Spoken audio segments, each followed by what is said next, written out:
Beep beep. Morning. Hello, everybody.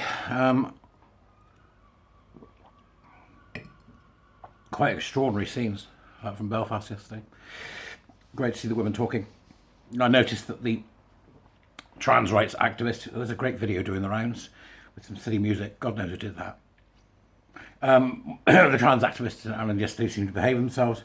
The police presence, I believe, was very good indeed. And so I imagine people are thankful for that. It is just unfortunate then that what we saw was something that I never expected to see, was an attack by a manager of a public house upon a gay man who I know personally, and the refusal to serve women who are wearing a certain t-shirt. Now, this pub is getting more than a little bit of a bashing online, which it obviously deserves. The name of the pub is Robinson's. And as far as I'm aware, I think there may well be legal action to follow. It is unreal to me to think that in 2023, the person who worked at the pub, an employee of a pub, felt that it was appropriate, that it was right, that they could simply attack a gay man by headbutting him. If you haven't seen the pictures, go and have a look. All right, he was a severe cut on the head. I cannot fathom what that individual was thinking at the time that they attacked this man, but it's an extraordinary thing that the attack happened. There's no doubt in my mind that the assault on a gay man in such a manner in a bar, which I understand is a very popular bar, Robinson's in Belfast, I believe is where it occurred. Please check your facts just to make sure.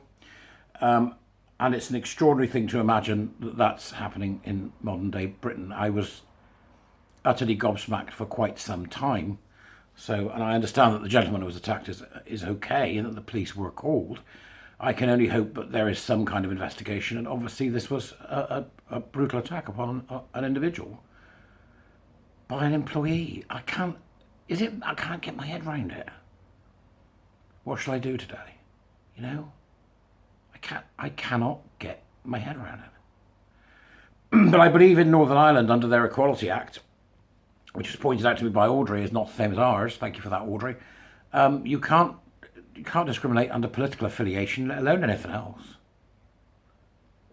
So I think that there'll be some ramifications for that. Other than that, the day seemed to go well. So we shall see what happens from this. It's worrying to me that this is someone, I imagine, who works in the pub who doesn't have a vested interest in being a trans rights activist. I'll be very surprised if they are. Which shows that the average person, if this is an average Joe, let's assume that they're an average Joe, is woefully misinformed about the situation. Woefully misinformed. I imagine reality is going to hit them with a ton of bricks. As I hope that the Northern Ireland police move towards action in order to stop this kind of thing from ever happening again by making an example of the individual. That is what my hope is. It's also interesting today that I've come across a thread by Malcolm Clark. Now, for those of you who don't know, Malcolm Clark, he's at Twister Film on Twitter. His skills at research are extraordinary. You know, there's a number of people in this movement along with us who have extraordinary research skills and, if we're honest, provide much fodder for the likes of me and provide information for people that are looking for help and support in this situation that we find ourselves. And it is always worthwhile remembering that they have provided a body of work that I've never come across anything like it before. And Malcolm Clark is one of those people, along with, LGBT Alliance with Bev and the crew. You also have Transgender Trends, Sex Matters, Bayswater Group, the support of the Women's Rights Network. You also have,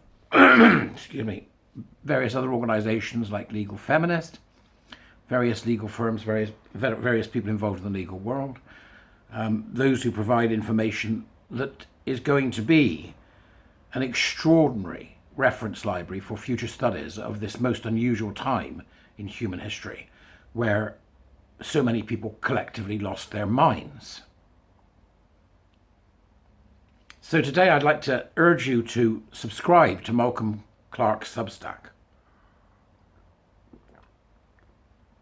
and support his continuing work, because alongside probably my favourite researcher in the field, which is Tish at Stiltish. I'll put the links in the doobries, which you can also subscribe to Tish, produces continually a stream of amazingly researched pieces. And I thought today we'd go through one of those pieces if you'd like to join me.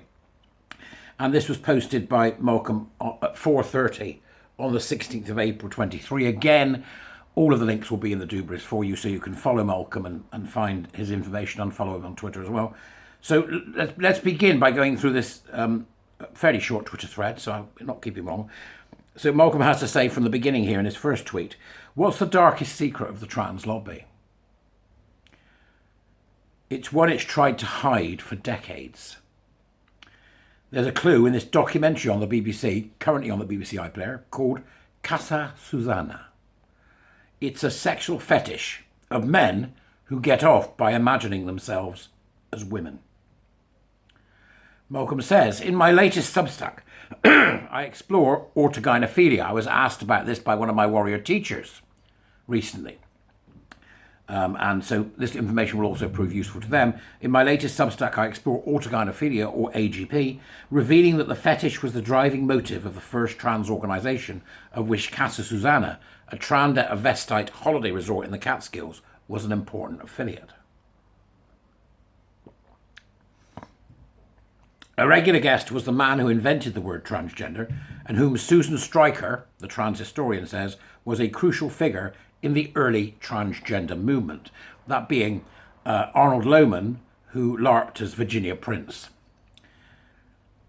They also built the first trans organisation, Full Personality Expression. And here's the important bit. Prince loathed homosexuals. Homophobia has always been at the centre of this. He loathed homosexuals, arguing in the future transvestism would be considered normal, but people would never accept homosexuality. And here, Malcolm's included again in this tweet a short video. Here's Harvey Fierstein, who met Prince, saying that this at a promotional event for Casa Susanna, he'd written an earlier play about the resort. Now, Harvey Fierstein was quite the figure in American history in terms of gay movement. He was very well known, a very distinctive personality, and playwright, author, and actor. So I recommend, if you haven't seen it, the Torch Song trilogy by Harvey Fierstein, a lovely story there, lovely, with Matthew Broderick. You may know him actually without knowing him, because he appeared in Mrs. Doubtfire as Robin Williams' brother, I think it was. And there was two gay men in it. There was his brother and his partner. And there's a scene where Robin Williams is trying to get to see his kids, and he goes around and knocks on the door, and Harvey Fierstein answers the door, and Robin Williams says, "Can you make me a woman?" Right? At which point Harvey Fierstein says, "Oh, honey, I'm so happy." He's got this marvellous, wonderful, deep, resonant, New York accented voice. So you may remember him in that, or in Godzilla. I gotta phone my mother. But he's a great, great character actor. Virginia, who is this LARPing man who started all this, embodied the delusionary quality of the trans narrative. He believed trans people had dual personalities, and with enough determination, a man could create a real three-dimensional female personality that was actually psychically separate from the male personality. Hello. Medication time. This dissociative attitude meant that Virginia, Arnold, who insisted he was a heterosexual and banned homosexuals from FPE, could argue his female personality was a heterosexual woman, and that was why she slept with heterosexual men. And he has another clip from Harvey Fierstein.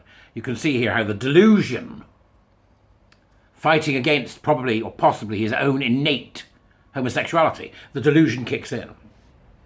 He hates what it is. It's extraordinary. At the heart of the Casa Susanna, which was this club where they could all go, was sexual fetishism. Ortogynephilia and this sissy fetish, where men like to be humiliated, dressed as women, are closely linked. It was a feature of Virginia Prince's magazine Transvestia, for which the owner of Casa wrote a regular column. The trans lobby was horrified when a book was published in 2003 that revealed the extent of trans ortogynephilia to the public. A vicious campaign against the author was launched. His family was targeted, and petitions demanded his sacking. Sound familiar? That champion of academic freedom, Stephen Whittle, participated in the bullying. Of course she did. The trans lobby's claims are couched in terms of social justice. That sympathy would evaporate if the public thought up to half of trans women were driven by a sexual fetish. It's a darn sight more than half. Organophilia isn't just the fetish that dare not speak its name. It's the fetish the trans lobby dare not let us discuss. That's why it isn't mentioned in the BBC's documentary. But you can read the unvarnished truth in Malcolm's Substack. Malcolm mentioned Stephen Whittle there, and it's worth mentioning her, as she tweeted a rather peculiar tweet, which had some very nasty connotations prior to Posey Parker visiting Ireland, and I imagine that's going to have ramifications as well. It strikes me, folks, that the whole thing's coming apart at the seams. They're going to get more vicious now. They're going to get more difficult now. It's going to get harder now. I've not yet had a chance to see what sort of information is coming out of the Department of Education about schools and gender. It was tweeted by Sex Matters yesterday. I don't think it goes anywhere near far enough, but we'll have to wait until the final guidance comes out. But I can imagine we're going to have another fight on our hands. Until the false and fake concept of gender identity made up by John Money, until the fake and false concepts that this organisation that we're discussing here, the guy I was just talking about there, have inculcated into our society, until the entire lie of the gender identity industry and the trans lobby is brought to its knees, eradicated from schools, universities and everywhere else, then nothing will ever be the same, and we can't define who we are and move forward.